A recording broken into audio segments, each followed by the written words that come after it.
Hi, it's the fifth Sunday of Ordinary Time, and I'm thinking about it the night before the Sunday homilies. I have two tomorrow to preach, and I've been pondering this prodigal son story. So, this is one of the more famous parables of Jesus, and you may know it pretty well, of the two sons, and one wants his inheritance and wants to leave and take his money and go and live carefree life, wasteful life, and he goes off. And so then we hear that the father is actually still caring about the son and looking out for him and sees him coming back. The boy has run out of all of his money, and he has been having to live and take care of pigs, and he realizes that his life is sunk to such a pit that maybe he could come back and just live as a slave, a servant, back on his father's property, and at least have a better life than what he has now. And he's come to the realization, too, that his father does care for him, even though he wouldn't deserve any of that care anymore. But he wants to still go back. In the story, we hear that he does come back, and the father welcomes him and cleanses him, and they put the robes and the ring. He's welcomed back to the family. The boy doesn't really think he deserves any special treatment, but the father says, "No, I'm going to treat you well." And the fatted calf is killed, and they have a big feast. So there's another son in the story, and in the beginning of the story, he is the son that stayed on the property and worked for his father continually. He's also expecting inheritance, but he doesn't leaving the farm. He's not taking it. He's staying on the property. Okay? So when his brother comes back, he doesn't have any concern at all for his brother. It's like he's dead to him. And I don't want anything to do with his returning, and I don't understand my father's care for him, his love for him, so I'm just staying out of it.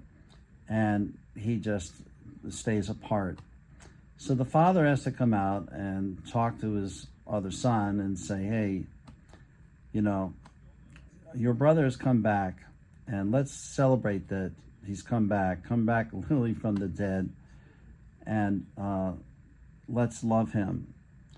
But the oldest son shows a lot about what's going on in his life, and he says, "Well, that son of yours can come back, but I'll have nothing to do with it." And then he complains and says, "I've worked and slaved for you all these years, and you never gave me a feast for my friends." And so he's saying, "I'm not going in, and I don't want any part of that." And so the parable of this loving father, and it's often called the prodigal son, because it's all so much about that first son that has left and come back. He's lost and has been found. The part of the story that gets left out a bit is the other son, who is at home and reacting in this angry way about the whole return of his brother. And I'd like to just address that here in the homily and just say that the angry brother's got some problems. And the angry brother is actually the subject of the parable, because Jesus is talking to Pharisees who are living this way and who are not really caring about the nation Israel, their brothers and sisters, and the condition of the land. They're mostly caring about themselves, and Jesus calls them out on that. And so this story is really about them, and he wants them to see themselves as the older brother. Okay? Now, the older brother still is meant to have a relationship with the father. But you can see that the oldest, this other son, he says, "Well, you've never held a party, let me have a party for my friends." Notice he doesn't say a party for us in the family, or me and you, Dad. but he's talking about himself, you know. So it tips off that there's a problem with the son. And I've worked and slaved for you. Okay? Interesting, he doesn't see himself as a son. He really doesn't really want intimacy with the father. He doesn't want this loving, generous father, really that influence of that man to get through to him. He has a block up for that. He doesn't want to be like that. He has mostly his own self he wants to take care of. And so he doesn't have intimacy with the father. He just looks at himself as a worker. He's looking to get what he can get, but he doesn't understand that the greatest thing that his father has, not the inheritance, is the love of his father that he's denying. And the father probably has had a hard time not being loved by either son.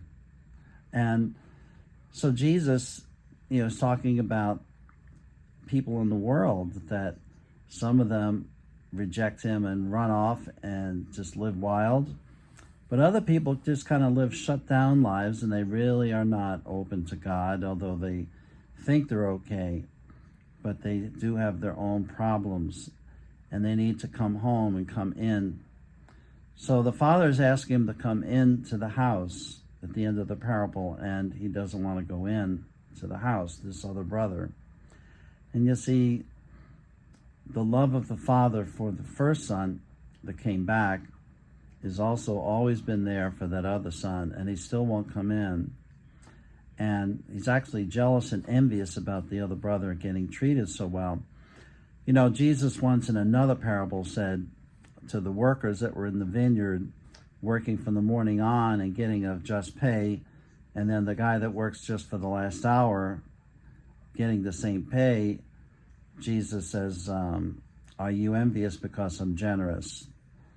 That I'm loving and generous and still give a break for the person who just got on at the end here. It's the same Lord who forgave Dismas on the cross and gave him a last second entry into paradise. Are we upset at that? Well, we maybe don't understand the Father enough, and we need to put our lives into that.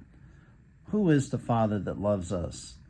And what new pictures do we need of the Father? What do we need to understand about God that we still don't get? And what are the barriers that we put up against God? You can be self-righteous, you can be justified in your own mind about how you're living and what you're not going to compromise, what you're not going to deal with, what you're not going to do, what you're not going to get involved in. And you're putting limits, or you're putting, your own conditions on things. And is the faith that you put the conditions on God or on the Father? Or are you upset that God is saving souls? And do you have limits on what saving God can do for your soul? When you see how far God will go with someone else, does it make you upset? Why would it make you upset? Perhaps because you realize you need to love God that much too. And so the righteous person in that second situation there, the other son, just reminds us of people who, maybe like you or me, that have tried to do the right thing and tried to be good people, but we may miss some of the pictures of the loving Father that we need to get. And so in this Lent, let's try to get a good picture of God and let his love in, and also let his love in so that we might love our brother, love our neighbor. Thank you. Have a good Sunday.